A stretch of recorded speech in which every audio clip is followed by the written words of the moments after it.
بسم اللہ الرحمن الرحیم وصلی اللہ علی النبی الکریم رب اشرح لی صدری ویسر لی امری واحلل عقدۃ من لسانی یفقہوا قولی۔ آج کا جو ٹاپک ہے وہ ہے نیچر اینڈ اسپریچولیٹی۔ سب سے پہلے ہمیں یہ جاننا چاہیے کہ واٹ از نیچر؟ نیچر کا کیا مطلب ہے؟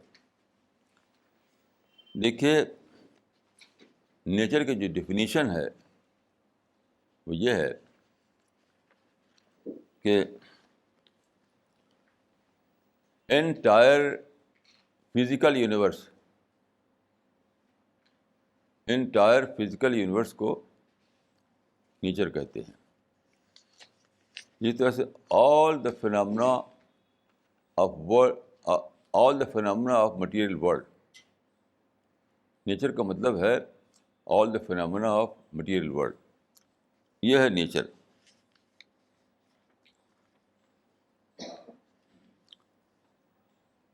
تو نیچر کس نے بنایا؟ خدا نے بنایا۔ تو در حقیقت نیچر جو ہے وہ خدا کی کوالٹیز کا مینیفیسٹیشن ہے۔ فلاسفرس نے غلطی سے یہ سمجھا کہ نیچر خدا کی جو بینگ ہے اس کا ایک پارٹ ہے، یعنی خود خدا نے نیچر کی صورت اختیار کر لی ہے۔ یہ غلط ہے۔ نیچر گاڈ نہیں ہے، نیچر گاڈ کا کریشن ہے۔ تو اس زمانے میں ایک فلاسفی بنی ہے جس کو کہتے ہیں نیچرلزم۔ نیچرلزم کیا ہے؟ یہ ہے سیکولرائزیشن آف نیچر۔ نیچر کو لے کر ایک سیکولر فلاسفی بنائی گئی، اس کو کہتے ہیں نیچرلزم۔ نیچر ہی سب کچھ ہے، نیچر کے باہر کوئی گاڈ نہیں ہے۔ تو یہ جو نیچرلزم کی فلاسفی ہے یہ بھی میں نے دیکھ ایک بیس لیس فلاسفی ہے۔ کیوں؟ جو لوگ نیچرلزم کو مانتے ہیں وہ نیچر اور گاڈ کے بیچ میں نیچر کو گاڈ سے الگ کر دیتے ہیں۔ وہ کہتے ہیں کہ نیچر کو کوئی کریٹ کرنے والا نہیں ہے، نیچر اپنے آپ میں کافی ہے۔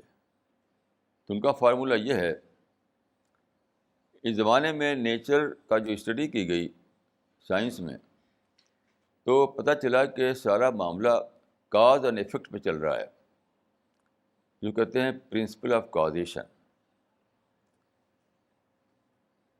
جیسے بارش ہوتی ہے تو اس کے پیچھے کچھ کازز ہیں جس کے ایفیکٹ کا نام رین ہے۔ تو اس کو لے کر یہ کہا گیا کہ if events are due to natural causes, they are not due to supernatural causes۔ یعنی پہلے یہ سمجھاتا تھا کہ ایک سپر بینگ ہے جو نیچر کو کنٹرول کر رہا ہے، لیکن جب سائنس کی اسٹڈی میں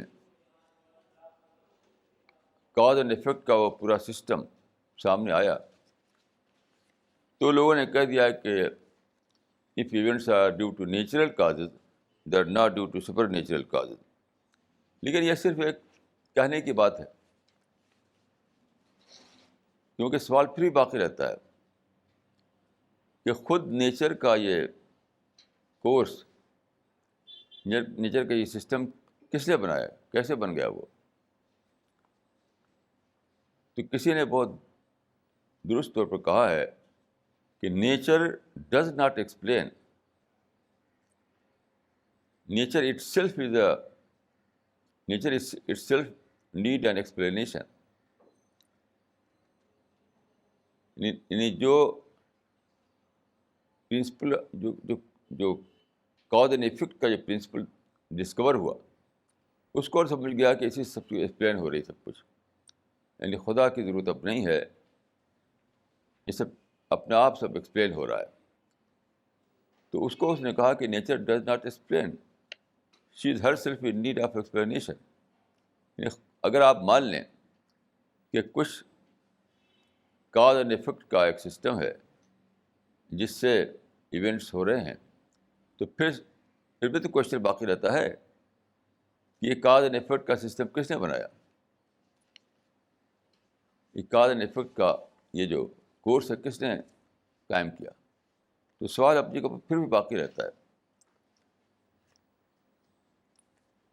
حقیقت یہ ہے کہ جب تک آپ کریٹر کو نہ مانیں، آپ نیچر کو ایکسپلین نہیں کر سکتے.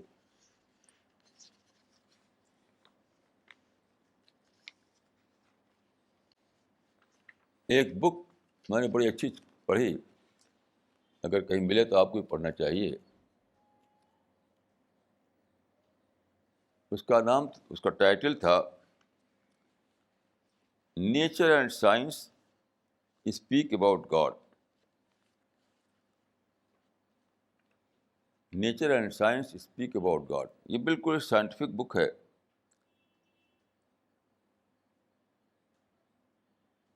کسی لائبریری میں آپ کو مل سکتی ہے. یہ بالکل سائنٹیفک بک ہے، بہت سائنٹیفک لینگویج میں ایکسپلین کیا ہے کہ نیچر کا اگر آپ ایک بنانے والا نہ مانیں تو آپ نیچر کو ایکسپلین نہیں کر سکتے. میں آپ کو ایگزامپل دیتا ہوں ایک. دیکھیے، آپ روزانہ دیکھتے ہیں کہ چڑیا اڑ رہی ہے ہوا میں، ادھر سے ادھر ادھر سے ادھر، لیکن چڑیا کے اڑنے سے کوئی آواز نہیں آتی. ملین بلین چڑیا اڑ رہی ہیں ادھر سے ادھر، لیکن ان کے اڑنے سے کوئی آواز نہیں آتی. لیکن اسی میں آپ جب ایک ہوائی جہاز آ جاتا ہے تو اتنا شور بچاتا ہے کہ اگر بہت اوپر نہ ہو وہ تو اتنا بڑا نوائز پولوشن پیدا ہو کہ جینا مشکل ہو جائے. یعنی یہ جو ہوائی جہاز ہوتے ہیں بہت اوپر سے اڑتے ہیں.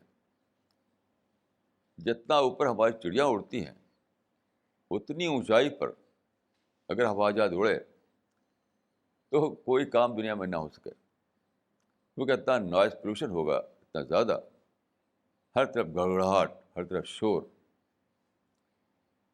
آپ سوچئے کہ جس اونچائی پر چڑیا اڑتی ہے وہی اونچائی پر اگر ہوائی جہاز اڑنے لگیں تو کتنی بڑی مصیبت پیدا ہو جائے گی. لیکن ایسا نہیں ہوتا.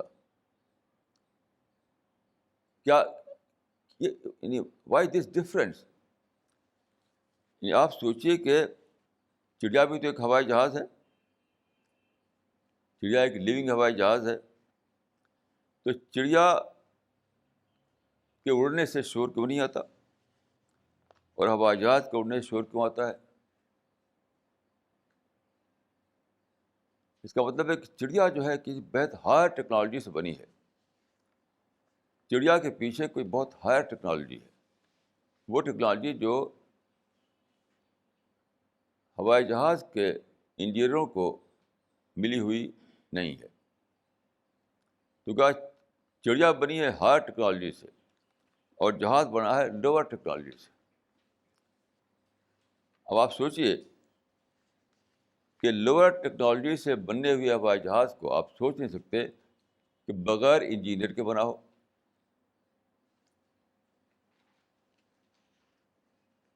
لوور ٹیکنالوجی سے جو ہوائی جہاز بنتے ہیں اس کے بارے میں آپ نہیں سوچ سکتے کہ بغیر انجینئر کے وہ بن گیا ہے. تو پھر کیسے ایسا آپ کرتے ہیں کہ جو ہائر ٹیکنالوجی سے چڑیا بنی ہے، اس کو آپ یہ مان لیں کہ بغیر انجینئر کے وہ بن گیا ہے اتنی ساری چڑیا. تو میں یہ کہوں گا کہ یہاں پر ایک لاجیکل فارمولا اپلائی کیجیے آپ. وہ کیا ہے؟ ڈفرینس کی لاجک. جیسا کہ میں نے عرض کیا، چڑیا میں اور ہوائی جہاز میں ایک بہت بڑا ڈفرینس ہے. ڈفرینس کیا ہے؟ کہ چڑیا اڑتی ہے اور کوئی نوائز پولوشن نہیں ہوتا، اور اگر ہوائی جہاز اسی اونچائی پر اڑے تو سارے شہر، ساری آبادیاں نوائز پولوشن سے بھر جائیں. یہ ہے ڈفرینس چڑیا اور ہوائی جہاز میں. تو دس ڈفرینس گیوز اس اے کلو. ہمیشہ دیکھیے ڈفرینس سے ایک کلو ملتا ہے. ساری سائنس اسی پر بیس کرتی ہے. جتنی بھی سائنسز ہیں ان میں جو ڈسکوریز ہوئی ہیں وہ سب ان کے اسٹارٹنگ پوائنٹ کوئی نہ کوئی ڈفرینس تھا. تو ڈفرینس گیوز اس اے کلو. کوئی ڈفرینس سامنے آیا، اس سے سائنٹسٹ کو ایک کلو ملا. جب اس کلو پر سائنٹسٹ نے سوچنا شروع کیا تو کیا ہوا؟ وہ ایک ڈسکوری تک پہنچ گیا. تو difference leads to a clue and clue leads to a discovery. یہ ہے سمپل فارمولا جو سائنس میں استعمال کیا جاتا ہے. اسی کو آپ استعمال کر کے دیکھیے تو آپ کو ماننے پر مجبور ہوں گے کہ کوئی خدا ہے جس نے چڑیا کو اور سارے یونیورس کو بنایا ہے. اس کے سوا کوئی اور فارمولا یہاں اپلیکیبل نہیں ہے، کیونکہ یہ ڈفرینس ایکسپلین نہیں ہوگا. یہ ڈفرینس ہے وہ ایکسپلین نہیں ہوگا.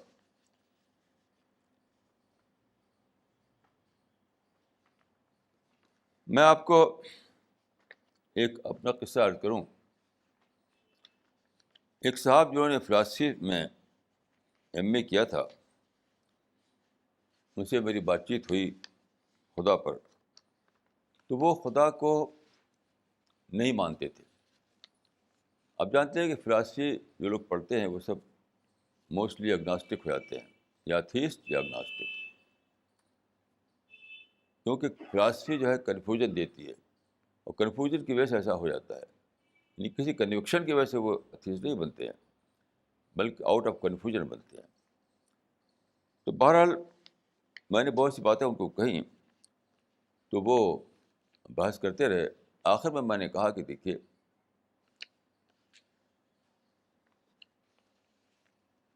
ایک فارمولا میں نے ان کو دیا کہ میں کیوں خدا کو مانتا ہوں. اور سب سے بڑا جو لاجیکل فارمولا میرے پاس ہے اپنے لیے، جس نے مجھے کنونس کیا کہ خدا ایگزسٹ کرتا ہے، اس کو میں نے بتایا ان کو. وہ یہ بتایا میں نے ان کو کہ انہیں بہت عجیب لگتا تھا کہ خدا کو کیسے مانے ہم. بہت ہی اسٹرینج بات. تو میں نے کہا کہ believing in God is strange, but not to believe in God is stranger still. So when I say that I believe in God, I simply say that I have preferred the strange rather than the stranger. یعنی اردو میں کہوں گا کہ خدا کو ماننا عجیب ہے، لیکن خدا کو نہ ماننا اس سے بھی زیادہ عجیب ہے. یہ وہ لاجک ہے جسے مجھے مطمئن کیا. یہ میں نے کہا ان سے کہ میں نے بہت اس پہ اسٹڈی کی ہے، لیکن جس لاجک نے مجھے سیٹسفائی کیا وہ یہ تھی، کیونکہ میں بہت زیادہ ریشنل آدمی ہوں. کبھی کبھی خیال ہوتا ہے کہ شاید مجھ سے بڑا ریشنلسٹ کوئی دنیا میں پیدا نہیں ہوا. بہت ہی زیادہ ریشنلسٹ آدمی ہوں. کسی بھی چیز کو میں ریزن کے بغیر نہیں مانتا. تو میں نے کہا کہ میری اسٹڈی نے جہاں تک مجھے پہنچایا تو جس چیز سے میں مطمئن ہوا وہ یہ تھی، وہ یہ فارمولہ تھا کہ خدا کو ماننا عجیب ہے، لیکن خدا کو نہ ماننا اس سے بھی زیادہ عجیب ہے. جب میں یہ کہتا ہوں کہ میں خدا کو مانتا ہوں تو میں عجیب تر کے مقابلے میں عجیب کو ترجیح دیتا ہوں. پھر میں نے کہا کہ یہاں آپ کے لیے چوائس کن دو کے بیچ میں وہ سمجھیے. آپ سمجھتے ہیں کہ چوائس اس میں ہے کہ خدا کو مانے یا خدا کو نہ مانے. یہ چوائس ہی نہیں ہے.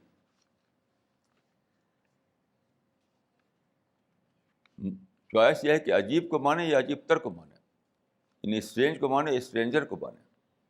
تو ظاہر ہے کوئی بھی آدمی اسٹرینجر کے مقابلے میں اسٹرینج کو مانے گا کیونکہ وہ ایزیئر چوائس ہے. تو آپ تعجب کریں گے کہ اس لاجک کو انہوں نے مانا اور وہ خاموش ہو گئے. شاید انہوں نے یہ تو نہیں کہا کہ میں آج سے یعنی شاید انہوں نے یہ تو نہیں کہا کہ میں غلط تھا اب تک، آج میں نے سچائی کو پایا ہے. لیکن وہ چپ ہو گئے. جب ایک انٹلیکچوئل یا ایجوکیٹڈ آدمی چپ ہو جائے تو سمجھ لیجیے کہ اس کے دل نے اس کو مان لیا. اس کے دل نے اس کو مان لیا. تو مجھے یہ فارمولہ بہت ہی اسٹرانگ معلوم ہوتا ہے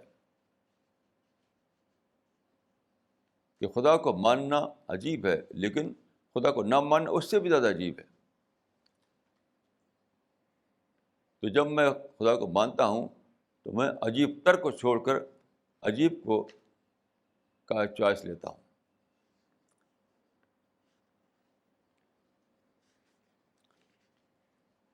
اب میں کچھ باتیں عرض کروں گا اسپریچولیٹی کے بارے میں. دیکھیے اسپریچولیٹی ایک تو یعنی پیورلی تھیوریٹیکل سینس میں ہوتی ہے، لیکن اس وقت میں اس چیز پہ کہوں گا جس کے بارے میں ایک شخص نے کہا ہے اپلائڈ اسپریچولیٹی. ایک اسکالر نے ایک ورڈ یوز کیا ہے اپلائڈ اسپریچولیٹی. مطلب اسپریچول سول یا اسپریچول مائنڈ جب ایکسٹرنل ورلڈ میں ظاہر ہو تو اس سے کیا کریکٹر بنتا ہے، کیا بیہیویئر بنتا ہے، وہ ہے اپلائڈ اسپریچولیٹی. اس کو ان ادر ورڈس آپ یہ بھی کہہ سکتے ہیں کہ روحانی کردار یا اسپریچول کیریکٹر. اپلائڈ اسپریچولیٹی کا مطلب ہے اسپریچول کیریکٹر. تو جہاں تک میں نے سمجھا ہے اسپریچولیٹی جب کیسے ٹرانسلیٹ ہوتی ہے سوشل بیہیویئر میں. سوچنے کی بات یہ ہے کہ اسپریچولیٹی کیسے ٹرانسلیٹ ہوتی ہے آپ کے کریکٹر میں، آپ کے بیہیویئر میں، آپ کی تھنکنگ میں اور پھر سوشل لائف میں. تو میں سمجھتا ہوں کہ اس کا طریقہ وہی ہے جس کو قرآن میں تبسم کہا گیا ہے. تبسم. میں نے اس پہ بہت سوچا لیکن آخر میں جس پر مطمئن ہوا وہ یہی ہے کہ تبسم ہی ذریعہ ہے اسپریچولیٹی کو یعنی اپلائڈ اسپریچولیٹی تک لانے کا. تبسم کیا ہے؟ تبسم کا مطلب ہے ٹو ڈرا لیسنس. آپ کے آس پاس کی جو دنیا ہے، ڈیلی جو آپ کو ایکسپیرئنس ہوتا ہے، اس سے لیسن نکالنا، اس سے لیسن لینا.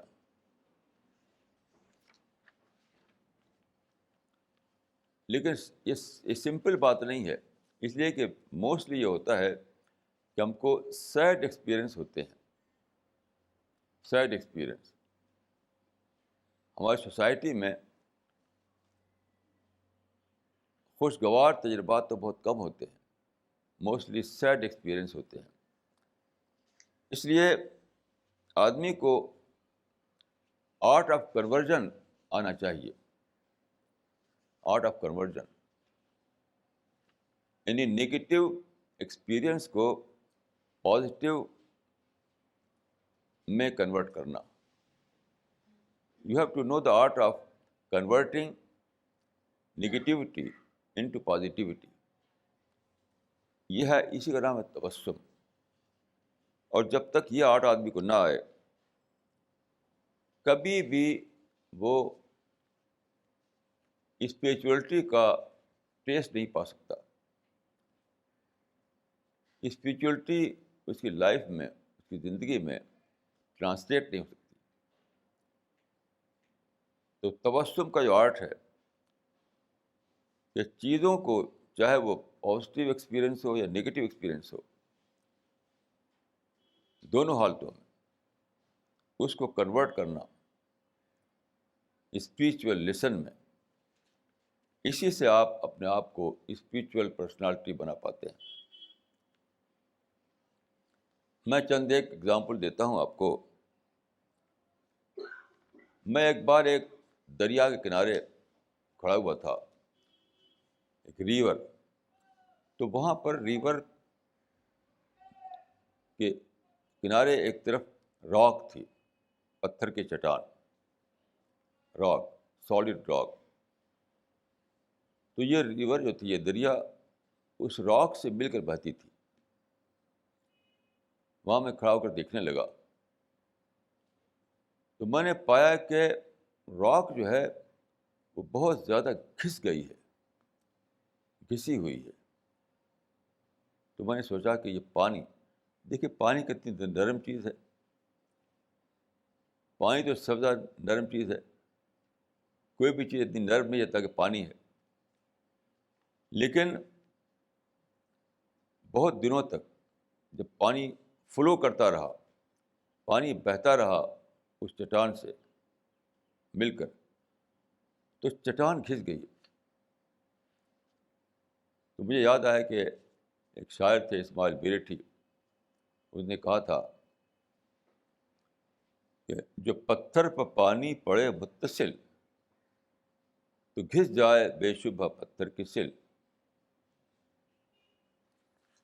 جو پتھر پر پانی پڑے متصل، متصل مطلب کنٹینیوسلی، تو گھس جائے بے شبہ پتھر کی سل. تو دیکھیے یہ یعنی پتھر میں ایروجن کی مثال تھی. یعنی پانی کے فلو کی وجہ سے پتھر میں ایروجن ہوا، پتھر میں کٹاؤ ہوا. اب میں سوچنے لگا کہ اس میں کیا لیسن ہے.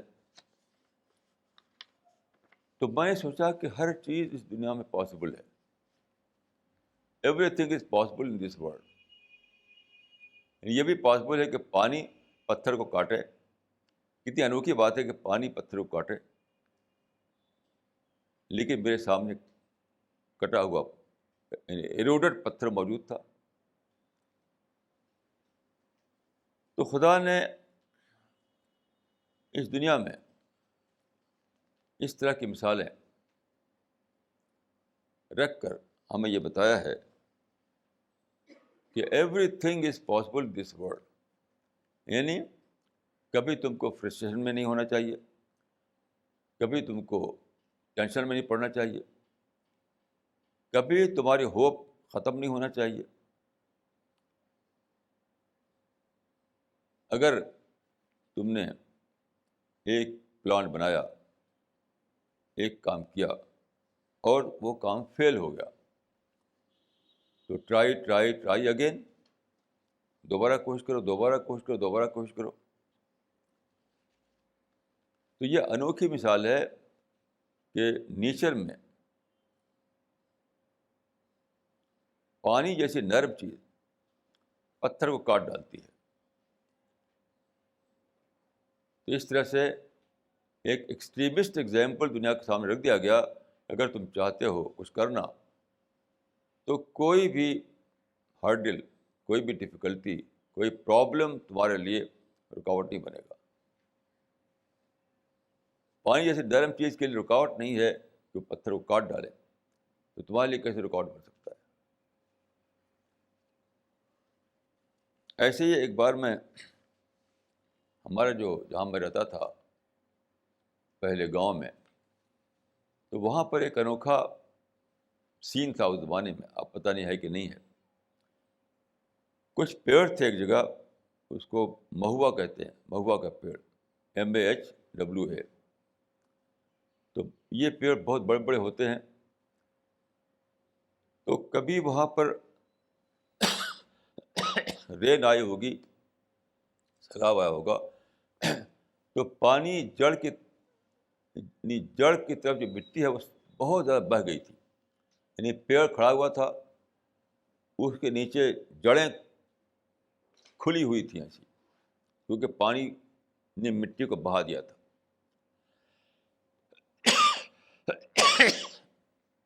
اس سین کو دیکھ کر میں نے ڈسکور کیا کہ نیچر میں ایک عجیب فنامنا ہے. وہ کیا؟ پیڑ جتنا اوپر ہوتا ہے اتنا ہی زمین میں ہوتا ہے. کیسی عجیب بات ہے. آپ جانتے ہیں کہ پیڑ کھڑا ہوتا ہے زمین پر، اپنے اسٹیم پر، اپنی برانچز پر، لیکن پیڑ جتنا زمین کے اوپر ہوتا ہے اتنا ہی زمین کے نیچے ہوتا ہے. وہ میں نے اپنی آنکھوں سے دیکھا وہاں پر. تبھی زمین میں پیڑ اس طرح کھڑا ہوتا ہے اور ہوائیں چلتی ہیں پھر بھی کھڑا رہتا ہے وہ.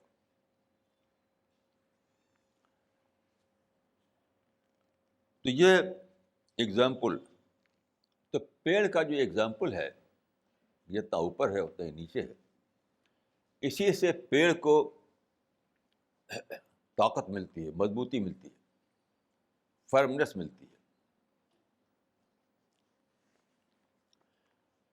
جس کو ہم کہتے ہیں استحکام، کنسالیڈیشن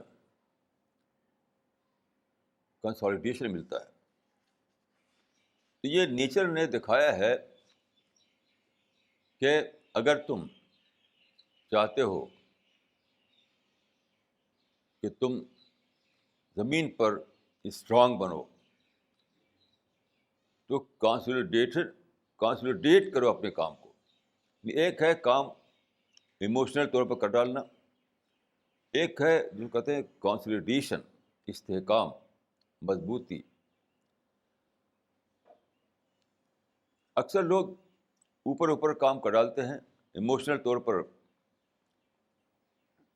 کچھ نہ کچھ کر ڈالتے ہیں، لیکن اس کو مستحکم بنانا، اس کو کنسالیڈیٹ کرنا، یہ بتا رہا ہے پیڑ کہ کوئی کام اگر تم چاہتے ہو کہ وہ بہت دیر تک تمہارے ساتھ رہے، اس سے بہت بڑا رزلٹ نکلے، اس سے تمہیں سکسیسفل ملے، تو کنسالیڈیٹ کرو اپنے کام کو، اس کی جڑ مضبوط کرو. یہ کتنی بڑی مثال ہے، کتنی بڑی مثال ہے یہ. ہم جو یہ کام کر رہے ہیں اس میں بھی یہ چیز اپلائی ہوتی ہے کہ ہم اپنے اس کام کو مستحکم بنائیں، کنسالیڈیٹ کریں اس کو. تبھی یہ پاسبل ہے کہ یہ یعنی اس کا ایک سسٹینیبل ایفرٹ بن سکے. دیکھیے، جب تک کسی کام کو آپ کنسالیڈیٹ نہ کریں تب تک وہ سسٹینیبل نہیں بنتا. تو میں سمجھتا ہوں کہ یہ نیچر کی طرف سے ایک سبق دیا گیا ہے ہم کو. ایک ایک ایک ایک اسکالر نے جو کہ نیچر کا شیدائی تھا، جس نے نیچر کی اسٹڈی کی، تو نیچر کے بارے میں اس نے بہت ہی ایک انوکھا ریمارک دیا. کہا کہ نیچر میں ایک پرنسپل ہے جس کو اس نے کہا کہ all for each, each for all. پورا universe all for each for all کے پرنسپل پر قائم ہے. ہر چیز ہر ایک کے لیے. ساری یونیورس ایک دوسرے میں بندھی ہوئی ہے. یہاں تک کہ ایک سائنٹسٹ نے ایک بار کہا تھا کہ اگر میں اتنا زیادہ یونیورس کمپیکٹ ہے, ایک دوسرے سے جڑی ہوئی ہے, کہ اگر میں ایک پارٹیکل کو اس سے الگ کر پاؤں پورے یونیورس کو ہلا دوں گا میں, لیکن میں ایسا کر نہیں سکتا. تو پوری یونیورس ایک دوسرے سے جڑے ہوئے ہیں, ایک دوسرے سے کوآپریٹ کرتے ہیں. اس کا ہر پارٹ دوسرے پارٹ سے پوری طرح کوآپریٹ کرتا ہوا کام کر رہا ہے. تبھی اس میں آپ دیکھیے کوئی ڈیفیکٹ نہیں. قرآن میں ہے کہ ہل تری من فطور, کیا تم یونیورس میں کوئی ڈیفیکٹ پاتے ہو؟ یہ زیرو ڈیفیکٹ یونیورس ہے. یہ یونیورس کی فیکٹری زیرو ڈیفیکٹ پرنسپل پر کام کرتی ہے. کیسے؟ اسی لیے کہ ایچ فار آل اور آل فار ایچ کے پرنسپل پر اس کے سارا نظام چل رہا ہے. اس سے آپ لے سکتے ہیں اس پرنسپل کو کہ ٹیم ورک کیا چیز ہے. پورا یونیورس کا ایک ٹیم ورک کی مثال ہے. ٹیم ورک, سب مل جل کر کام کرتے ہیں. جیسے بارش ہوتی ہے, اوپر سے سورج ہیٹ ڈالتا ہے, نیچے سے سمندر بھاپ اٹھاتا ہے, ہوائیں اس کو اڑاتی ہیں, پھر فضا کے پارٹیکل اس کو روکتے ہیں, اور پھر وہ پانی کے بادل بھاری ہو کر نیچے گرتے ہیں, اور زمین کی جو گریوٹی ہے اس کو نیچے لاتی ہے. یعنی ایک ہزاروں فیکٹرز کام کرتے ہیں, تب وہ چیز ہوئی جس کو ہم رین کہتے ہیں. تو یہ ہے ٹیم ورک. یونیورس میں سارے کام کوآپریشن کے بیس پہ ہوتے ہیں, سب ایک دوسرے کے ساتھ کوآپریٹ کر رہے ہیں. اسی طرح سے ہمیں ٹیم ورک کے انداز میں کام کرنا چاہیے. ہم بھی جو ایک مشن لے کر اٹھے ہیں, اس میں بھی بھائی یونیورسل ٹیم ورک والی اسپرٹ ہمیں اختیار کرنا پڑے گا. یونیورس میں جو ایونٹ ہو رہے ہیں, کوئی ایک پارٹ اس کا اگر کوآپریٹ نہ کرے, مثلا بارش میں گریوٹی اگر کام نہ کرے, ہوائیں اپنا کام نہ کریں, پارٹیکل اپنا کام نہ کریں, سورج اپنا کام نہ کرے, اتنے سارے فیکٹر جو ہیں اس میں سے کوئی ایک فیکٹر اگر کام نہ کرے تو رین نہیں ہوگی. اسی طریقے سے ہمیں اپنا کام کو ٹیم ورک کے پرنسپل پر چلانا ہے کہ ہر ممبر, ٹیم کا ہر ممبر اسی طرح سے ایک دوسرے کے ہیلپ فل بن کر کام کرے, جیسے یونیورس ایک دوسرے کے لیے ہیلپ فل بن کر کام کر رہی ہے. یہ گیا ایک ایگزامپل دیا گیا یونیورس میں ہم کو کہ کس طرح ہم ایک ٹیم کے روپ میں کس طرح کام کریں. چشمہ دیکھیے بہتا ہے, آپ نے گئے ہوں گے یعنی جہاں پہاڑ ہوتے ہیں ان ایریاز میں آپ نے دیکھا ہوگا کہ پہاڑ سے چشمے بہہ کر آتے ہیں میدان میں. تو چشمے جب آتے ہیں تو جگہ جگہ کہیں بڑی راک ہوتی ہے, کہیں چھوٹے پتھر ہوتے ہیں راستے میں. تو چشمہ کیا کرتا ہے, وہ ٹکراتا نہیں ہے, وہ اوائڈ کرتا ہے. وہ اس راک کے یا اس پتھر کے دائیں بائیں سے بہہ کر نکل جاتا ہے. یہ ہے اوائڈنس, جس کو قرآن میں اعراض کہا گیا ہے, پرنسپل آف اعراض یا پرنسپل آف اوائڈنس. تو میں سمجھتا ہوں کہ پورے نیچر میں یہ بھی ایک پرنسپل ہے. اسٹارس اتنے زیادہ یعنی اتنی تیزی سے دوڑ رہے ہیں, لیکن کوئی اسٹار دوسرے سے ٹکراتا نہیں, کیونکہ ہر ایک پرنسپل آف اوائڈنس کو پکڑی ہوئی ہے. پوری یونیورس میں اوائڈنس کا پرنسپل چلتا ہے. یہ ہماری سوشل لائف میں بہترین پرنسپل ہے. ایک دوسرے کو اوائڈ کرتے ہوئے کام کرے, ایک دوسرے کو ٹالریٹ کرتے ہوئے کام کرے. ہر آدمی سوسائٹی کا پیسفل ممبر بنے, ٹکراؤ والا ممبر نہیں, اوائڈ کرنے والا ممبر. جس طرح سے پوری یونیورس میں ہر پارٹ اس کا اوائٹ کے پرنسپل پہ لیے ہوئے، تبھی یونیورس چل رہی ہے ملین بلین ایئر سے. تو یہ سب وزڈم کی باتیں ہیں. نیچر ہمیں وزڈم سکھاتی ہے. وزڈم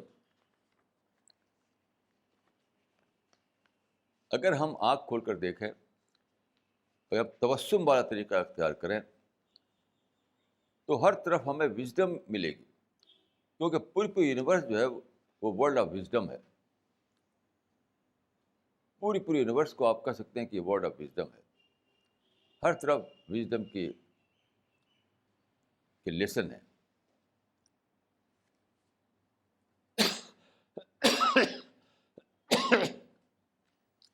یہاں میں آپ کو 2 مثال دینا چاہوں گا کہ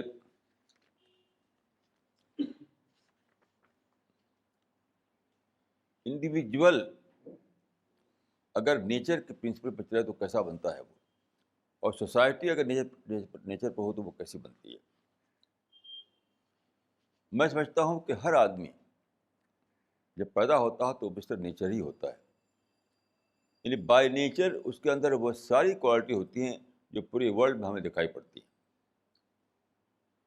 انسان کو کہا جاتا ہے عربک میں کہ عالم صغیر، عالم اصغر، یعنی پوری دنیا کا وہ ایک چھوٹا نمونہ ہے. ایک انسان کیا ہے؟ پوری دنیا کا چھوٹا نمونہ. تو انسان کے نیچر میں وہ ساری کوالٹیز انٹرووون ہیں جو خدا نے پوری نیچر میں پھیلا رکھی ہیں. مثلاً فرد کو دیکھیے، انڈیویجول. میں یہاں پر ایک انسان کی مثال دوں گا جن کو میں نے پایا کہ وہ سچ مچ نیچر پر قائم ہے. وہ مسٹر نیچر ہے. یہ ہے مسٹر صغیر اسلم جو امریکہ میں رہتے ہیں.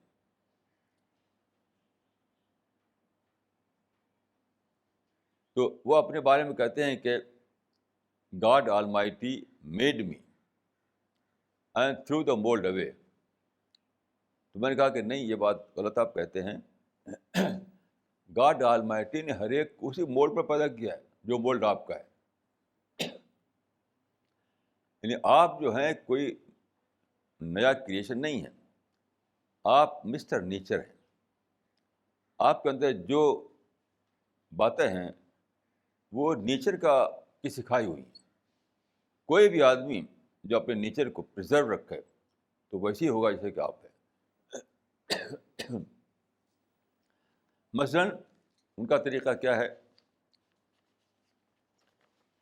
ان کا طریقہ یہ ہے کہ آپس میں کوئی کنٹروورسی ہو، کوئی ڈفرینس ہو تو فوراً وہ کہہ کر ختم کر دیتے ہیں بات کو، چلو یہ بھی ٹھیک ہے. جیسے میں ان کے یہاں گیا تو ان کا خیال تھا کہ چلیں پارک میں واک کرنے کے لیے. تو کسی وجہ سے میں نے کہا کہ نہیں، گھر پر رہیں گے، یہاں کچھ کتاب پڑھیں گے. تو ان کا چلیے بھی ٹھیک ہے. اگر چائے پینے کی بات ہو اور میں کہوں کہ صاحب نہیں، یہاں کافی پینا ہے، کہ چلو یہ بھی ٹھیک ہے. یہ ہے آرٹ آف ایڈجسٹمنٹ،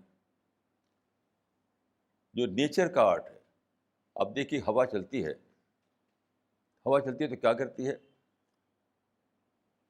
وہ برانچز پیڑ کے آتے ہیں سامنے تو وہ اس میں سے گھس کر نکل جاتی ہے.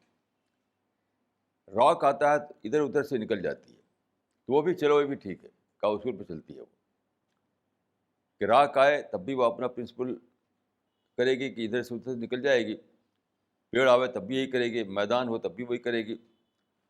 تو یہ جو پرنسپل ہے کہ چلو یہ بھی ٹھیک ہے، بیسٹ نیچرل پرنسپل ہے.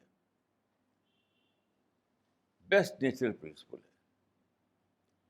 تو یہ سمجھنا، جیسا کہ انہوں نے کہا کہ God almighty made me and threw the mould away, یہ بات صحیح نہیں ہے. ہر انسان مسٹر نیچر ہے. ہر انسان کو خدا نے یہی سکھا رکھا ہے. لیکن ہوتا کیا ہے کہ آدمی اپنے نیچر کو بدل ڈالتا ہے.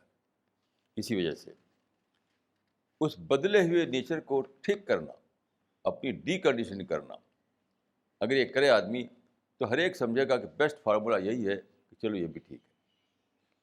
یعنی ایڈجسٹ کر لینا، اوائڈ کرنا، الصلح خیر کا طریقہ اختیار کرنا. یہ الصلح خیر یہ قرآن کی ورس ہے کہ ریکانسیلیشن از دا بیسٹ. کہ جب بھی کوئی کنٹروورسی آئے تو you have to take the conciliatory course of action rather than confrontational course of action. یہ ہے نیچر کا طریقہ. اب میں سماج کے بارے میں عرض کروں کہ سماج جو ہے اگر نیچر پر ہو تو کیا ہوتا ہے وہاں. آزادی سے پہلے کا واقعہ ہے، جہاں میں رہتا تھا پہلے یو پی میں، تو وہاں پر ایک ٹاؤن ہے سرائے میر. سرائے میر تو یہ واقعہ مجھے بتایا وہیں کے ایک آدمی نے، ان کا نام تھا ماسٹر عبدالحکیم انصاری. تو انہوں نے بتایا کہ میرے محلے میں ایک مسجد تھی، یہ آزادی سے پہلے کی بات ہے. تو مسجد میں ایک لیمو کا پیڑ تھا، لیمو جو بہت پھلتا تھا. تو انہوں نے بتایا کہ لیمو جو ہے کوئی توڑتا نہیں تھا، محلے کوئی آدمی توڑتا نہیں تھا، بس وہ پورا میچور ہو کر کے اپنے آپ گرتا تھا، ٹپکتا تھا. تو انہوں نے بتایا کہ جو مؤذن تھا اٹھا کر کے جتنے لیمو گرے ہوتے تھے زمین پر، اٹھا کر وہاں پر مسجد میں رکھ دیتا تھا ایک طاق پر. تو محلے والے یہ تھا کہ جس آدمی کو لیمو چاہیے تو 1 پیسہ رکھ کر ایک لیمو لیتا تھا. ایک لیمو کا دام تھا 1 پیسہ. یہ بہت پہلے کی بات ہے.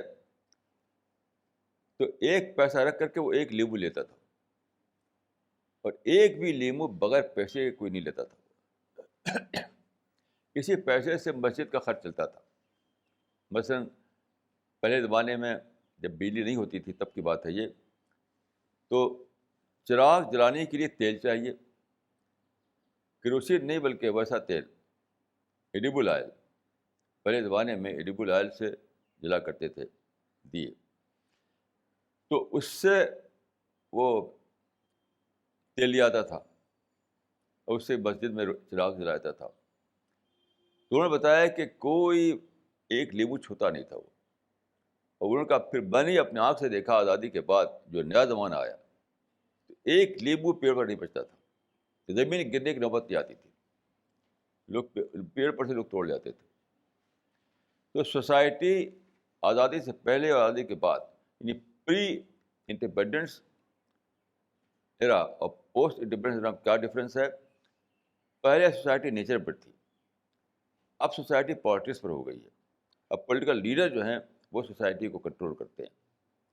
الیکشن کے ہنگامے، پولیٹیکل اسپیچز، پولیٹیکل ایکٹیویٹیز، یہ سب چیزیں اب چھائی ہوئی رہتی ہیں ہمارے سماج میں. تب یہ سب کچھ بھی نہیں تھا، کوئی پالیٹکس نام بھی نہیں جانتا تھا. تو اس زمانے میں سماج جو تھا وہ تھا نیچر پر. نیچر پر اس لیے وہاں پر لیمو کا ایک لیمو بھی کوئی چھوتا نہیں تھا. 1 پیسہ رکھا اور ایک لیمو لے لیا. اور جب نیچر سے ہٹ گئے لوگ تو یہ ہوا حال کہ یعنی ایک لیمو بھی پیڑ پر نہیں رہنے پاتا تھا، سب لڑکے توڑ لیتے تھے اس کو. یہ میں نے 2 مثال دی آپ کو کہ آدمی اگر نیچر پر ہو یا سماج اگر نیچر پر ہو تو کتنا فرق پڑتا ہے.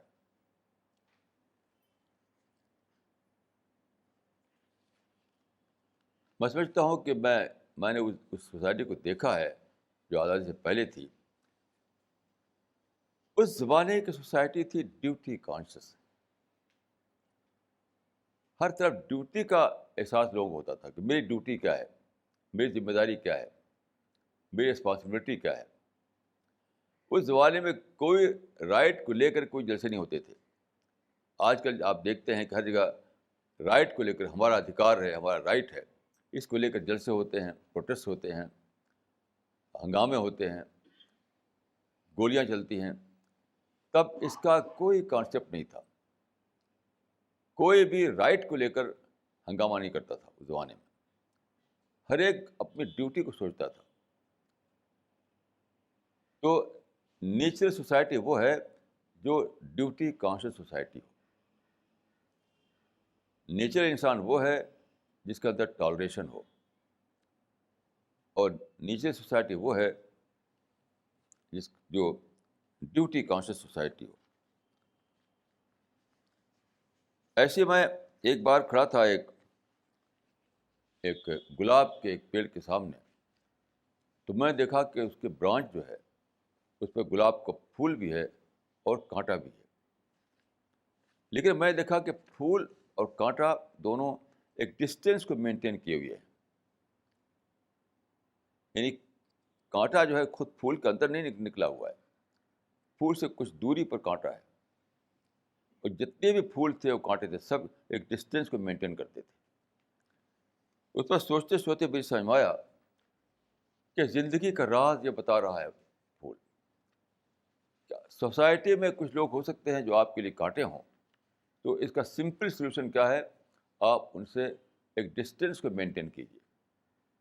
Simple solution. یہ سلوشن میں نے پکڑ لیا تو آج تک میں خدا کے فضل سے قائم ہوں. ہر گلاب کا پیڑ یہ میسج دے رہا ہے کہ اے انسان، اگر تو چاہتا ہے کہ دنیا میں تجھ کو پیسفل لائف ملے تو میری طرح ڈسٹینس کو مینٹین کر. جس طرح میں اپنی ہر برانچ پر دکھا رہا ہوں اس بات کو کہ پھول اور کانٹے میں ایک ڈسٹینس ہے، ایک دوری ہے.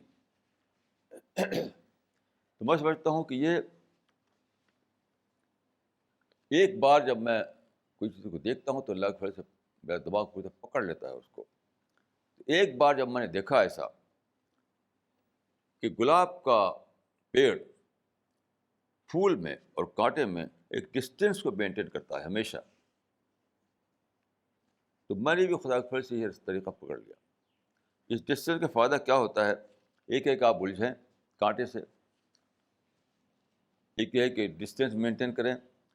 ڈسٹینس مینٹین کرنے کے فائدے یہ ہوتے ہیں کہ آپ کو ٹائم مل جاتا ہے.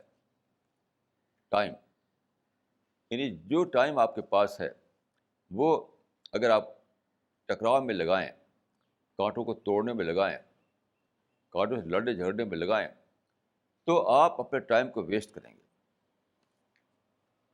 اور جب آپ ڈسٹینس کو مینٹین کریں تو کیا ہوگا کہ آپ ٹائم کو بچائیں گے. یہ ہے ٹائم کو سیو کرنے کا best formula. Best formula.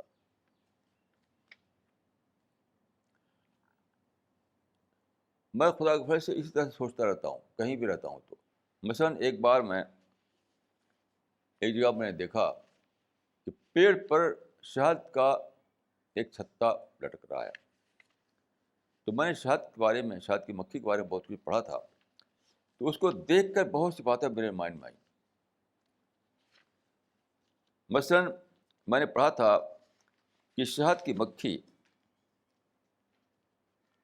1 pound شہد بنانے کے لیے 20 لاکھ پھولوں کا رس چوستی ہے.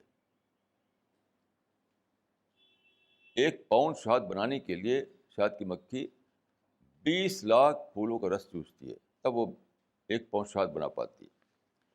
اب دیکھیے کہ اس وقت میں نے سوچا کہ شہد کی مکھی اڑتی ہوئی ایک باغ میں پہنچی، وہاں بہت سے پیڑ ہیں، بہت ساری چیزیں ہیں، لیکن وہ ٹھیک وہیں پہنچے گی جہاں کے رس ہے. رس کے سوا کسی اور چیز سے وہ کوئی دلچسپی نہیں لے گی. 1 سیکنڈ بھی وہ ضائع نہیں کرے گی کسی اور چیز کو لینے میں.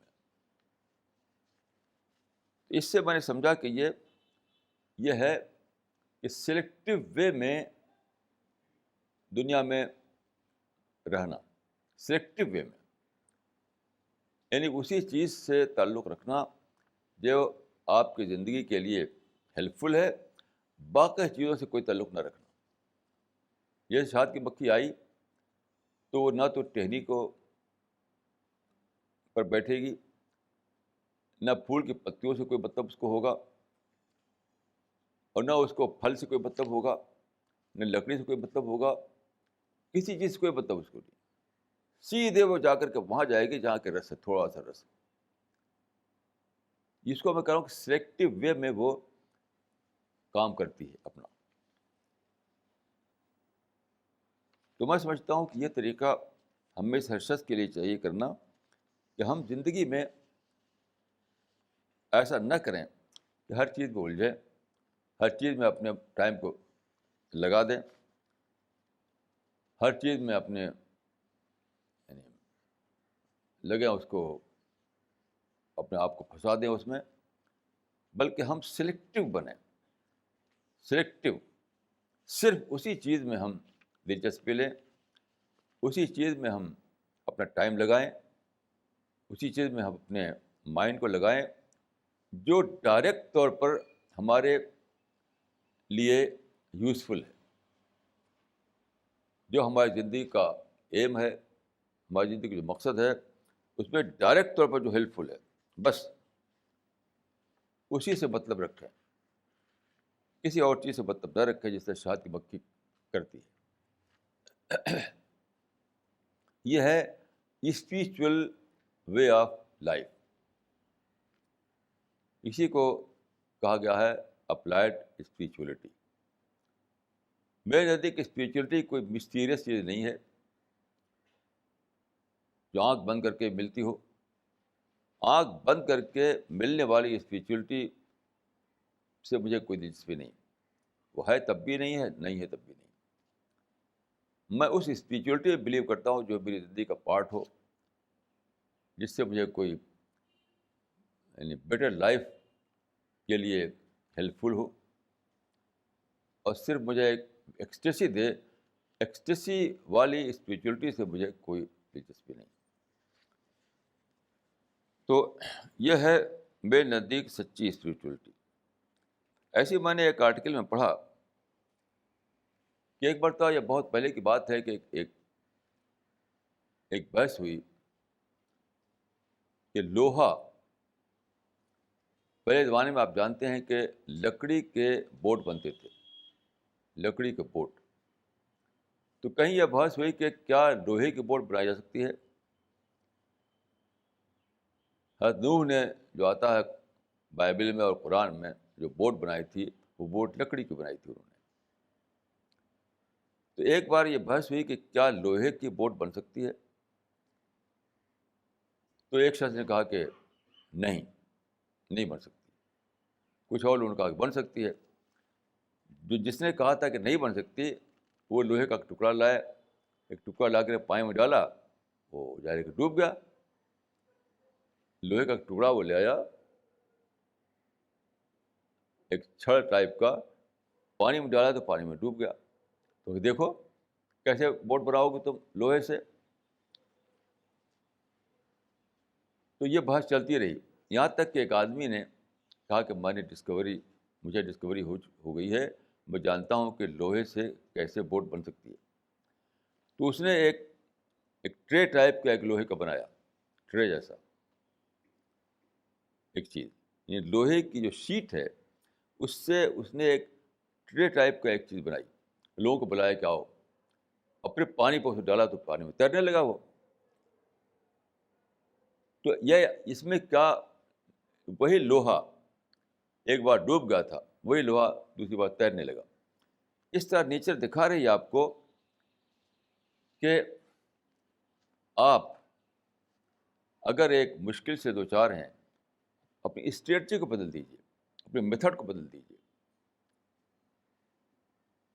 یعنی اس وقت ایک پرابلم بنا ہوا تھا لوہے کا بوٹ، جب اس کو ہم لوہے کے ٹکڑے کو ڈال رہے تھے پانی میں. لیکن جب اس کو ہم نے ویسا بنا دیا، ٹرے کے قسم کا ایک تسلا جیسا جو کہتے ہیں، تو وہی تیرنے لگا پانی پر. اس طرح نیچر دکھا رہی ہے کہ کوئی پرابلم نہیں، کوئی ڈفیکلٹی نہیں. تم کو یہ کرنا ہے کہ ہر ڈفیکلٹی کے بعد ایک تدبیر ڈھونڈو، ایک نیا میتھڈ ڈھونڈو، نئی اسٹریٹجی تلاش کرو. یہ کرنا ہے تم کو.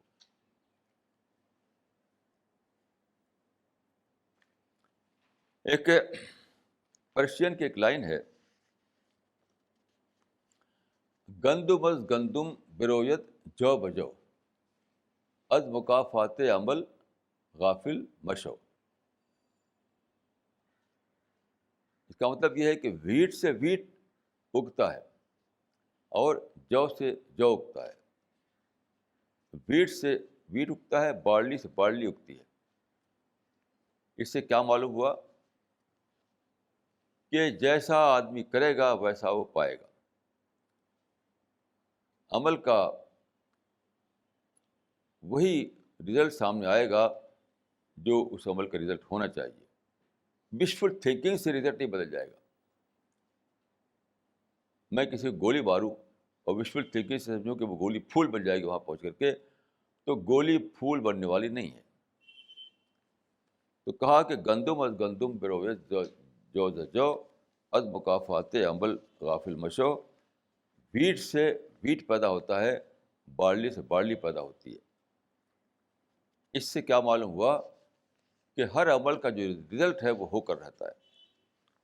عمل کرنے کے بعد آپ اس کے رزلٹ کو بدل نہیں سکتے.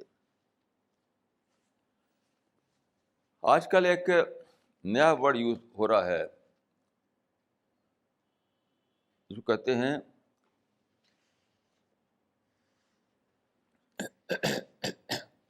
Future trading.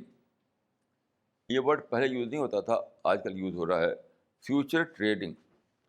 فیوچر ٹریڈنگ کا مطلب کیا ہے کہ آپ کے پاس ایک لینڈ ہے، اس میں آپ گنا بوتے تھے. تو اب آپ نے سوچا کہ گنے میں جو مجھے انکم ہو رہی ہے وہ کم ہے، اگر میں اسے مشروم بوؤں تو زیادہ انکم ہوگی. تو یہ سوچ کر کے مشروم کی آپ کاشت کریں کہ اس میں زیادہ انکم مجھے ہوگی. اس کو کہتے ہیں فیوچر ٹریڈنگ. میں سمجھتا ہوں کہ فیوچر ٹریڈنگ کا جو پرنسپل ہے وہ بہت زبردست ہے. دنیا اور آخرت کے معاملے میں خدا یہ بتا رہا ہے فیوچر ٹریڈنگ. یعنی ہماری پوری زندگی فیوچر ٹریڈنگ ہے کہ پری ڈیتھ پیریڈ میں کرو اور پوسٹ ڈیتھ پیریڈ میں پاؤ. یہ future trading. Pre death period میں ہم جو چیز بوئیں گے وہی ہمیں پوسٹ ڈیتھ پیریڈ میں ملے گی. تو پوری زندگی ہر آدمی کی فیوچر ٹریڈنگ پر پیش کرتی ہے. میں سمجھتا ہوں کہ یہ لفظ مجھے بہت پسند ہے فیوچر ٹریڈنگ کا، اور آپ کو بھی ضرور پسند آئے گا کہ ہم میں سے ہر شخص فیوچر ٹریڈر ہے. اگر آپ پریزنٹ کو دیکھ کر کے آپ کی کھیتی کر رہے ہیں تو آپ کو پریزنٹ کا فائدہ ملے گا، فیوچر کا نہیں ملے گا. جیسے کوئی اپنی کھیت میں گھاس بوئے تو اس کو گھاس ہی ملے گی. تو آپ کے پاس جو زندگی ہے وہ زندگی کا ایک لینڈ ہے. حدیث میں آتا بھی ہے کہ یہ قیان ہے. تو آپ کی زندگی ایک لینڈ ہے، اس میں چاہے پریزنٹ والی کھیتی کیجیے یا فیوچر والی کھیتی کیجیے. یعنی ایسی کھیتی جس کا فائدہ آج ملے کل نہ ملے، اور ایسی ایگریکلچر جس کا فائدہ کل بہت زیادہ بڑھ چڑھ کر ملے. یہ ہے فیوچر ٹریڈنگ. تو میں سمجھتا ہوں کہ ہم میں سے ہر شخص فیوچر ٹریڈر ہے پوٹینشیلی. یعنی اگر ہم اس پہ غافل رہے تو کل کا دن اس طرح آئے گا، یعنی پوسٹ ڈیتھ پیریڈ اس طرح آئے گا کہ ہمارے کھیت میں کچھ بھی نہیں ہوگا. کانٹے ہوں گے اور گھاس ہوگی، کیونکہ ہم نے کل والی کھیتی نہیں کی تھی. جو کھیتی کل کام آئے وہ اپنے لینڈ میں نہیں بویا تھا. تو میں سمجھتا ہوں کہ یہ فیوچر ٹریڈنگ کا پرنسپل جو ہے ہم میں سے ہر شخص کے لیے بہت اچھا پرنسپل ہے، اور ہم کو اسے اختیار کرنا چاہیے. اقول قولی ھذا واستغفر اللہ لی ولکم اجمعین.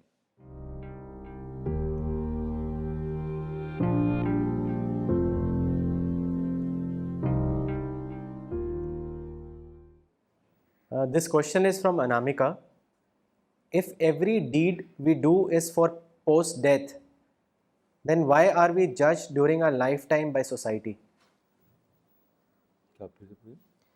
If every deed we do is for post-death period, then why are we judged during our lifetime by society? Nana, what she is asking is that whatever actions that one has to do, as you have emphasized, it should be keeping in mind paradise.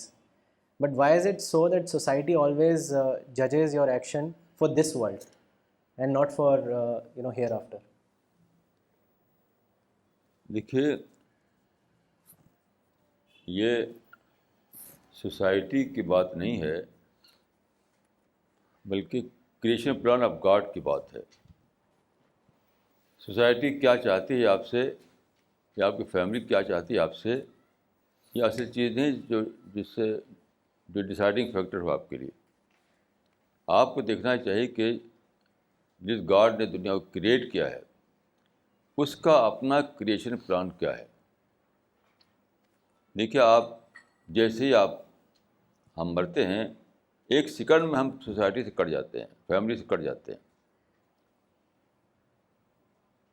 تو جہاں جڑتے ہیں وہ دنیا ہے جو خدا نے پوسٹ ڈیتھ پیریڈ میں بنائی ہے. تو بہرحال ہم نے جو بات کہی ہے وہ یہ ہے کہ سوسائٹی کرائیٹیرین نہیں ہے، کرائیٹیرین ہے یہ کہ خدا نے کس پلان کے خود خدا کا کریشن پلان کیا ہے اس میں ہم پورے اتریں، اس کی بات ہے. تو جہاں تک میں سمجھتا ہوں کہ انسان کو یعنی خدا کے نزدیک یہ دنیا جو ہے ٹیسٹنگ گراؤنڈ ہے، اور پوسٹ ڈیتھ پیریڈ جو ہے وہ ریوارڈ کے لیے ہے. تو اس ٹیسٹنگ گراؤنڈ جو ہے وہاں پر ہم اگر ٹیسٹ میں اسٹینڈ کریں گے تو آگے ہم کامیاب ہو گئے، نہیں تو نہیں.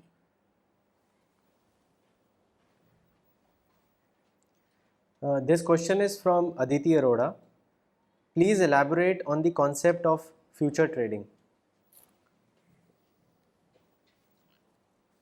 فیوچر ٹریڈنگ ایک نیا ٹرم ہے جو آج کل یوز ہوتا ہے کہ آپ جو پروڈکٹ نکال رہے ہیں انڈسٹری میں مثلاً تو آپ فیوچر کو دیکھ کر نکالیں. ایک ہے پریزنٹ ڈیمانڈ کہ لوگ دنیا میں بہت سے جوتا خریدنا چاہتے ہیں، آپ بھی جوتا بنانا بیچنے لگے. تو پریزنٹ میں جو ڈیمانڈ ہے اس کو لے کر کے آپ نے اپنا کام کیا. اور ایک ہے کہ آپ نے اسس کیا کہ فیوچر میں کیا ڈیمانڈ سامنے آ سکتی ہے اور کس چیز کی زیادہ مانگ ہو سکتی ہے، کس چیز میں زیادہ فائدہ مجھے مل سکتا ہے. تو فیوچر کے اسسمنٹ پر آپ جب اپنی بزنس کریں، اپنی انڈسٹری کریں یا اپنا ایگریکلچر کریں، ہارٹیکلچر کریں، تو وہ ہے فیوچر ٹریڈنگ. تو یعنی اصل میں تو یہ ایک کمرشل ایکٹیویٹیز میں ایک ٹرم ہے جو بولا جاتا ہے، اس کو میں نے اپلائی کیا اسپریچول فیلڈ میں کہ اسی طرح سے ہمارے یعنی جو ہم جانتے ہیں وہ یہ ہے کہ ایک ہے ہماری پریزنٹ ورلڈ، ایک ہے وہ ورلڈ جو پوسٹ ڈیتھ پیریڈ میں آتی ہے ہمارے سامنے، جو ہم فیوچر جس کو کہتے ہیں آپ. تو آج کی زندگی میں ہم وہ کام کریں جو پوسٹ ڈیتھ پیریڈ میں ہمیں کام آنے والا ہو، اسی کو میں نے کہا فیوچر ٹریڈنگ. تو اس ٹرم کو جو بیسیکلی ایک کمرشل ٹرم ہے اس کو میں نے یوز کیا اسپریچول ورلڈ میں. This question is from Iqbal Siddiqui. Does nature age? And secondly, can an individual's nature be changed, modified or manipulated? کیا پھر سے پڑھیے. The first part of his question is does nature age? خدا نے جو nature بنایا ہے کیا مطلب جیسے انسان does nature age AGE just like Maulana we age we become old. جو پیڑ ہوتے ہیں جو مطلب سمے کے بعد مطلب اولڈ ہو جاتے ہیں پھر گر جاتے ہیں. نیچر بوڑھی ہوتی ہے. ہاں تو کیا نیچر میں بھی ایسی کوالٹی ہے کہ وہ بوڑھا ہو جائے، بوڑھی ہو جائے؟ And second part to his question is can an individuals nature be changed, modified اور مینیپولیٹڈ؟ دیکھیے یہ ایج کا ورڈ یہاں پر کوئی زیادہ اپروپریٹ نہیں ہے میرے خیال سے، کیونکہ نیچر میں ایجنگ کا پروسیس نہیں ہے، بلکہ وہ تو ایک پیڑ اگتا ہے، ختم ہوتا ہے، پھر دوسرا اگتا ہے، وہ ختم ہوتا ہے، تو وہ ایک الگ پروسیس ہے، اس کو آپ ایجنگ پروسیس نہیں کر سکتے. تو جہاں تک انسان کی بات ہے تو میں سمجھتا ہوں کہ انسان کی نیچر کو بدلا نہیں جا سکتا کسی بھی طریقے سے. جینیٹک کوڈ سے بھی آپ انسان کے نیچر کو بدل نہیں سکتے. صرف جو ہوتا ہے وہ کنڈیشننگ. کنڈیشننگ کا مطلب نہیں نیچر کو بدلنا نہیں ہے. یعنی آپ جانتے ہیں کہ سائیکالوجی میں ایک غلط نظریہ بنا کوئی 80 سال پہلے کہ نیچر سے نہیں بلکہ نرچر سے انسان بنتا ہے.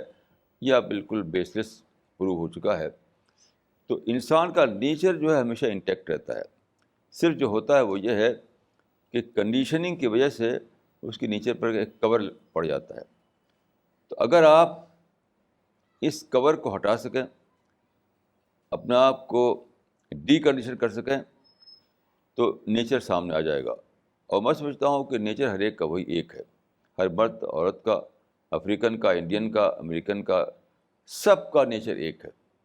جو ڈفرینس ہوتا ہے وہ کنڈیشننگ کی وجہ سے ڈفرینس ہوتا ہے، خود نیچر میں ڈفرینس نہیں ہوتا ہے. This question is from Aisha. A hadith says, the best deed in the sight of God is remembrance of God. What is the nature of this remembrance of God? Kindly explain. کیا پھر سے پڑھیے؟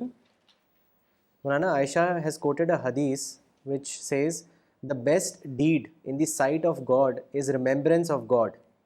So her question is, what is the nature of this remembrance of God? Generally اس کو لے لیتے ہیں لوگ تسبیح پڑھنے کے سینس میں، یعنی جیسے کہ اللہ اللہ اللہ اللہ کرنا، اللہ اکبر اللہ اکبر اللہ اکبر کرنا. یہ مطلب نہیں ہے اس کا.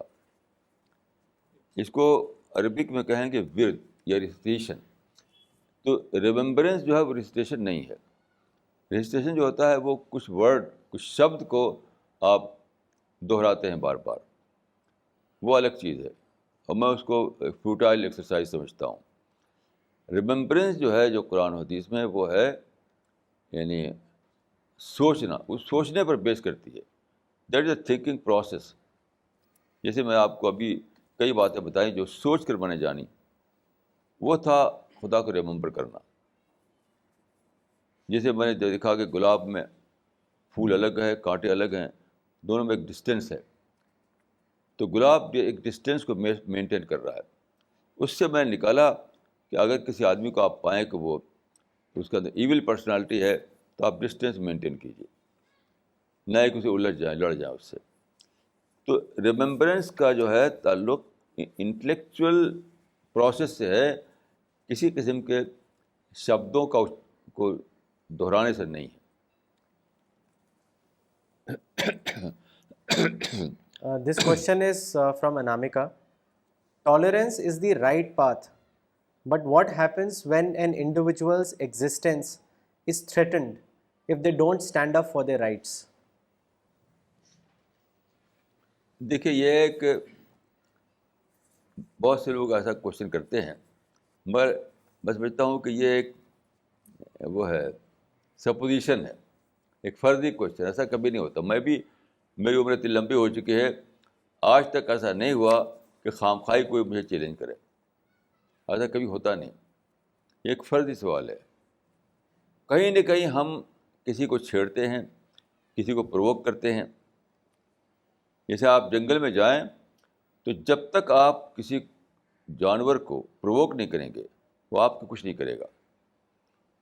مثلا شیر کھڑا ہوا ہے، چپ چاپ چلے جائیے، وہ آپ پر اٹیک نہیں کرے گا. یہ انسان کا معاملہ ہے. یہ ایک غلط کانسیپٹ ہے کہ کوئی خامخواہی آپ سے آپ کا ادھیکار چھینتا ہے. کہیں نہ کہیں ہماری شارٹ کمنگ ہوتی ہے، کہیں نہ کہیں ہم نے کچھ کر رکھا ہوتا ہے. میں سمجھتا ہوں کہ ایسے موقع پر جو چیز چاہیے وہ یہ ہے کہ آپ انٹراسپیکشن کریں، اپنی غلطی کو ڈھونڈیں. میں تو یہی مانتا ہوں، اپنی زندگی کے ایکسپیرئنس سے لوگوں سے پوچھتا ہوں کوئی ایک یعنی کوئی بتاؤ, کوئی یعنی ایگزامپل دو. کوئی آج تک کوئی مجھے ایگزامپل نہیں دے سکا. کہتے سب لوگ یہ بولی بولتے ہیں.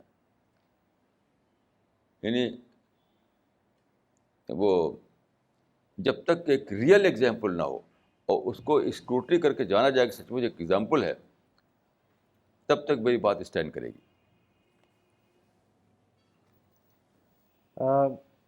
This question is asked by the youngest spiritual member who is present here. He is 8-year-old Izhar. His question is, what is Allah? کس کا ہے؟ مولانا اظہار کا. ادھر آئیے. یہی اللہ ہے, آپ سمجھے ہیں؟ جیسے آپ ہیں ویسے اللہ ہے. اللہ بھی اسی طریقے سے ہے, دیکھتا ہے, سنتا ہے, چلتا ہے, پکڑتا ہے. جیسے آپ ہیں ویسے اللہ بھی ہے. بیٹھیے. ایسے ان کا کوشچن واقعی بہت ہی انوسینٹ کوشچن ہے اور بہت دلچسپ ہے. دیکھیے, ایک ڈیکارٹ تھا, ایک جرمن فلاسفر. تو ایک زمانے میں فلاسفرس کے بیچ میں یہ بحث تھی کہ میں ہوں, اس کا کیا پروف ہے. یعنی میں ایگزسٹ کر رہا ہوں, ایک انسان ایگزسٹ کر رہا ہے, اس کا کیا پروف ہے. تو اس نے کہا کہ I think therefore I exist. میں سوچتا ہوں اس لیے میں ہوں.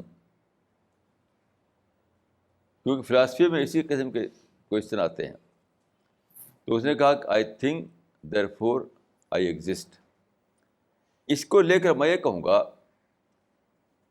میں نے جو فارمولہ بنایا ہے وہ یہ ہے کہ I exist there for God exist. جب میں ایگزسٹ کر رہا ہوں تو خدا بھی ایگزسٹ کر رہا ہے. یعنی اس اتنے بڑے یونیورس میں اگر ایک ایسا انسان ایگزسٹ کر رہا ہے جو دیکھے, جو سوچے, جو بولے, جو چلے, تو خدا بھی ایگزسٹ کر رہا ہے. میرا ایگزسٹنس خدا کے ایگزسٹنس کا پروف ہے. تو اس نے کہا تھا کہ I exist therefore I think therefore I exist. تو میں نے اس فارمولے سے یہ فارمولہ بنایا کہ I exist there for God exist. یہ میں دعا کرتا ہوں کہ بچہ جو ہے بہت ہونہار بچہ معلوم ہوتا ہے مجھے, اور یہ ترقی کرے. اور اگرچہ میری لینگویج شاید ان کی سمجھ میں نہ آئی ہو تو ان کے پیرنٹ کو سمجھائیں ان کو, اور ضرور یہ بچہ ترقی کرے گا. This question is from Razia. How do we learn the art of conversion?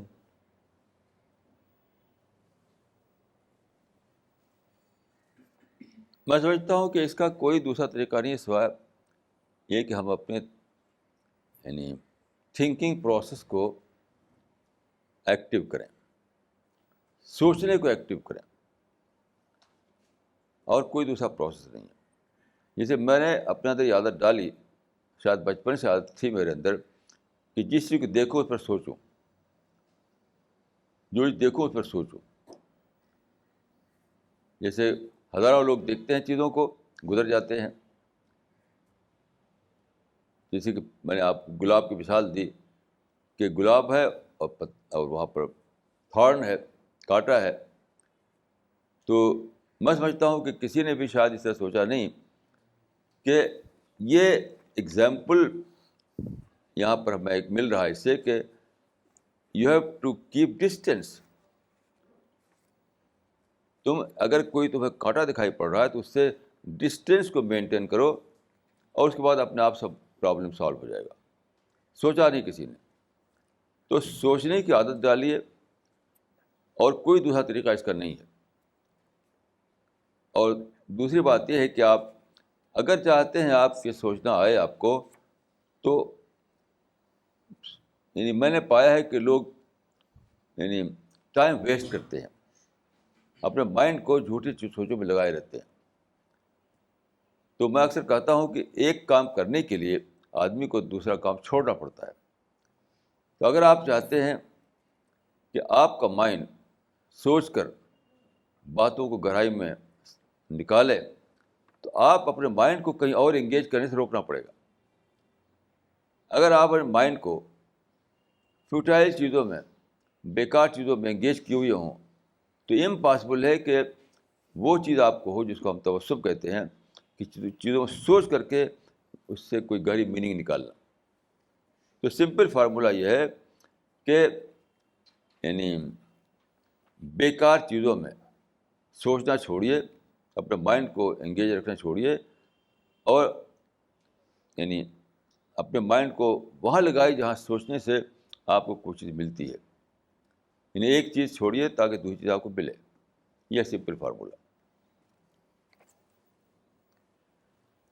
This question is from Priya. You said that people were duty conscious in the pre-independence period.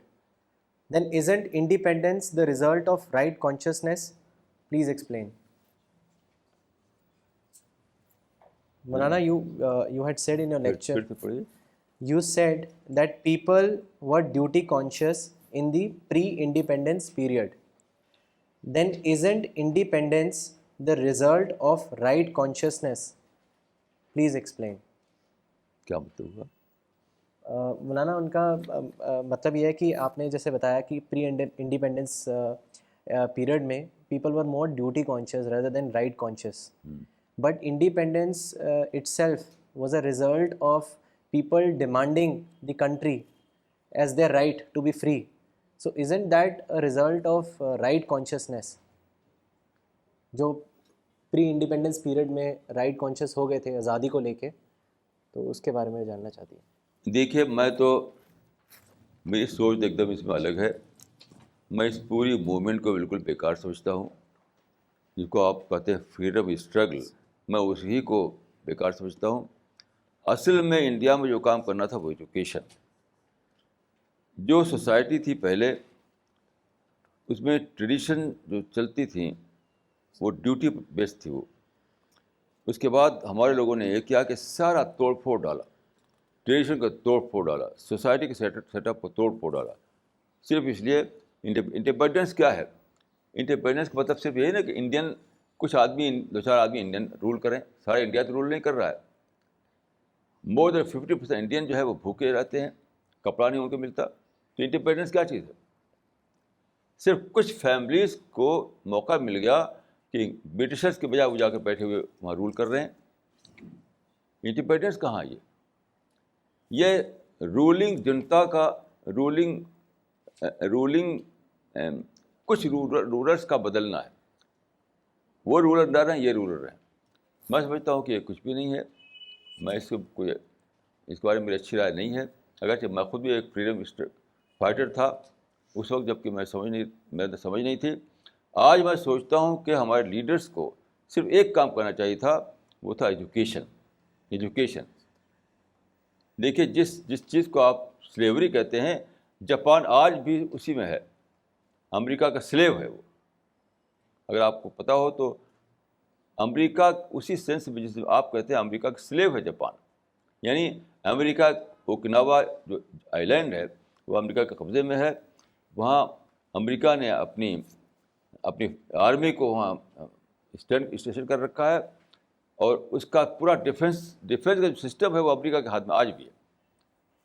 لیکن آپ دیکھیے, امریکہ جو ہے یعنی امریکہ کے اوپر جاپان رین کر رہا ہے. میں وہاں گیا تو وہاں روڈ پر میں نے دیکھے وہ سائن بورڈ, تو امریکن کمپنیوں کے سائن بورڈ زیادہ اچھے سائن بورڈ تھے جاپنیز کے. میں سمجھتا ہوں کہ ہم سے 1000 گنا بہتر ہیں جاپان. تو ہمیں کیا ملا مجھے بتائیے؟ کچھ لوگوں کو موقع ملا کہ وہ کرپشن کر کے پیسہ بھریں اپنے گھروں میں, اور اس کے بعد فرسٹریشن سے بھر جائیں. کچھ فیملیز نے پیسہ لوٹا. یہ تو ہوا انڈیپینڈنس کے بعد. سوسائٹی کو کچھ نہیں ملا کیونکہ اسٹارٹنگ پوائنٹ غلط تھا. میں دیکھ اسٹارٹنگ پوائنٹ تھا یہ ایجوکیٹ کرنا قوم کو. وہ کیا نہیں. آج بھی ہماری قوم جو ہے ایجوکیشن 10% لوگ ایجوکیشن لیے ہوئے ہیں, باقی لوگ تو ایسے ہی ہیں بھیڑ بکری کی طرح سے. تو میں یہ ایک نامنکلیچر کی بات سمجھتا ہوں.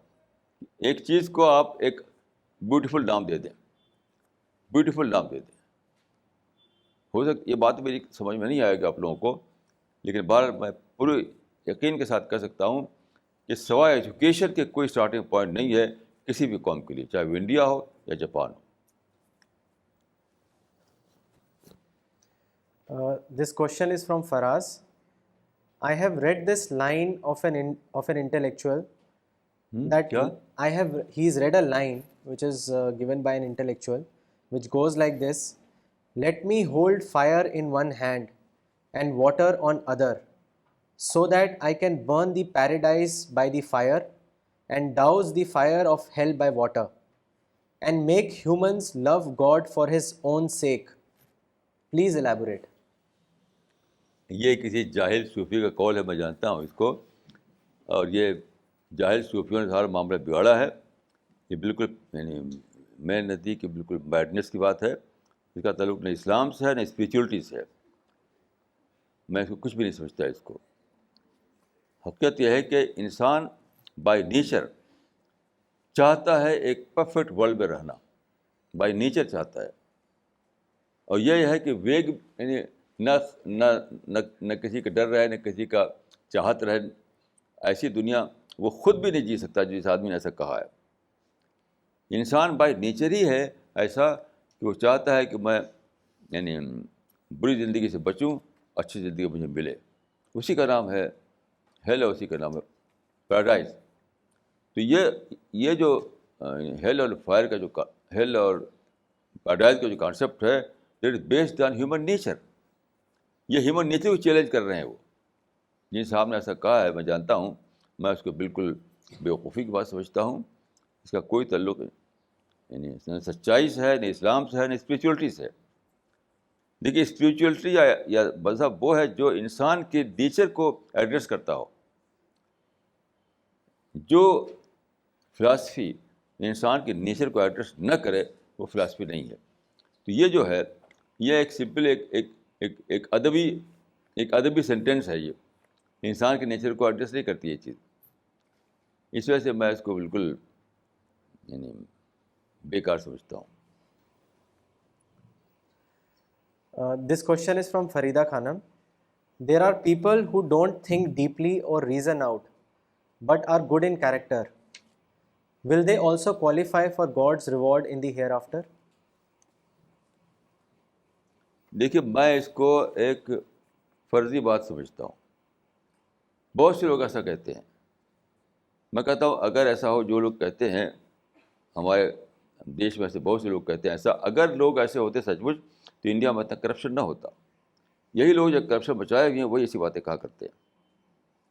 یہ سارے لوگ جو بیٹھے ہوئے ہیں یعنی اتھارٹی کی پوزیشن میں، وہ سب ایسی باتیں کرتے ہیں. تو اگر تم ایسے ہو تو کرپشن کیوں؟ رشوت کے بغیر کوئی کام نہیں ہوتا.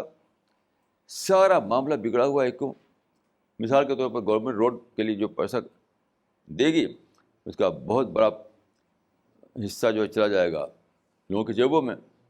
یعنی راجیو گاندھی نے کہا تھا کہ گورنمنٹ جو پیسہ نکالتی ہے ڈیولپمنٹ کے لیے اس کا 80% لوگوں کی جیبوں میں چلا جاتا ہے، 20% استعمال ہوتا ہے. اگر سچ میں ایسے اچھے لوگ ہیں تو کہاں ہیں وہ اچھے لوگ؟ کس سمندر میں رہتے ہیں اور کس آئی لینڈ میں رہتے ہیں وہ یہی لوگ تو ہیں وہ جو 80% کھا جاتے ہیں. تو میں اس کو اس فارمولے کا نہیں مانتا. This question is from Nagma. If all people are Mr. Different, how can teamwork exist? ہاں یہ تو بہت دلچسپ سوال ہے اور واقعی بہت ہی اچھا سوال ہے. دیکھیے ڈفرینس جو ہے کیوں ہے؟ ڈفرینس اس لیے نہیں ہے کہ ہم آپس میں لڑنے ملنے لگیں. ڈفرینس اس لیے ہے کہ ہم ایک دوسرے سے ایکسچینج کریں اور ایک دوسرے سے لرننگ کریں. Difference is for the sake of learning rather than for the sake of confrontation. اس کو اچھی طرح سمجھ لیجیے. میں اپنی پوری زندگی کے تجربے سے کہہ سکتا ہوں کہ جب تک ڈفرینس نہ ہو ہمارے اندر ہیلدی ایکسچینج نہیں ہو سکتا. اور کوئی کام جو ہے اچھے طریقے سے نہیں ہو سکتا جب ڈفرینس نہ ہو. جو چیز بری ہے وہ ڈس آنیسٹی ہے، ڈفرینس نہیں. اس کو اچھی طرح سمجھ لیجیے کہ ایول جو ہے وہ ڈس آنیسٹی ہے، ڈفرینس نہیں ہے. ڈفرینس تو ایک بلیسنگ ہے.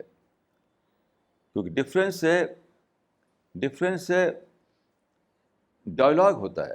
ڈفرینس نہ ہو تو ڈائلاگ کیسے ہوگا؟ اور ڈائلاگ سے ڈیولپمنٹ ہوتا ہے. تو بہرحال جو لوگ ایسا کہتے ہیں کہ ڈفرینس کو مٹاؤ، میں نزدیک وہ غلط بات کہتے ہیں. ڈس آنیسٹی کو مٹاؤ. کہنے کی ضرورت جو ہے وہ یہ کہ ڈس آنیسٹی کو مٹاؤ، انٹالرنس کو مٹاؤ. ڈفرینس تو ایک بلیسنگ ہے ہمارے لیے. اسی کی وجہ سے تو ہیلدی ایکسچینج ہوتا ہے، ہیلدی ڈائلاگ ہوتا ہے، اور ڈفرینٹ قسم کے ڈائیورس ٹائپ کی کوالٹی جو ہے وہ مل کر کے ایک بڑا کام کر پاتی ہیں. یاد رکھیے کوئی ایک آدمی صرف اپنی کوشش سے کوئی بڑا کام نہیں کر سکتا. جب ڈائیورس قسم کے کوالٹی اکٹھا ہوتی ہیں تبھی کوئی بڑا کام ہوتا ہے. تو میں پھر کہوں گا کہ جو چیز بری ہے وہ ڈس آنیسٹی ہے، ڈفرینس نہیں ہے.